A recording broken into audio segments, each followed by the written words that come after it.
আমার এখানে যে গাছটি দেখতে পাচ্ছেন এই গাছটির নাম ডুমুর। আমাদের গ্রামে গঞ্জে এমনিতে জন্মে রাস্তার পাশে। আমরা ডুমুরের ফুল দেখতে না পারলেও কিন্তু এর ফল দেখতে পারি। তবে এর ফল কিন্তু অত্যন্ত ঔষধি গুণ সম্পন্ন এবং এই ডুমুর আমরা খেতে পারি সবজি হিসেবে রান্না করে, আবার পাকলেও খেতে পারি। তবে এই ডুমুরে প্রচুর ফাইবার আছে যা আমাদের কোষ্ঠকাঠিন্য দূর করে। তাছাড়া আমাদের যাদের মেদ আছে, ভুঁড়ি আছে বা ওজন বেশি, তারা কিন্তু এই ডুমুর খেলে কিন্তু আমাদের এই মেটাবলিজম ঠিক থাকবে এবং আমাদের যে ওজন সেই ওজনটা কমাতে সাহায্য করবে। ডুমুর নিয়মিত খাই সেক্ষেত্রে কিন্তু আমাদের উচ্চ রক্তচাপ যেটা সেটা কিন্তু কমে যাবে। ডুমুরে আছে প্রচুর অ্যান্টিঅক্সিডেন্ট যা আমাদের হৃদরোগের যে ঝুঁকি সেটা কিন্তু কমায় এই ডুমুর খেলে। সেক্ষেত্রে বলা যায় যে ডুমুর অত্যন্ত একটা উপকারী ফল। তাছাড়া এই ডুমুর খেলে আমাদের শরীরে যাদের হিমোগ্লোবিন বা রক্তের যে একটা সমস্যা থাকে সেটা কিন্তু দূর করে।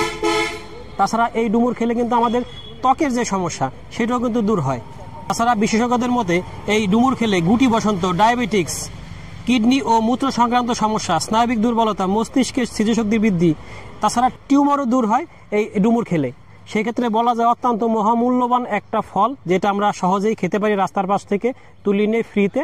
তবে এই ডুমুর কিন্তু আপনারা ভাজিও খেতে পারেন, পাকাও খেতে পারেন। বেশ সুন্দর এবং উপকারী ফল।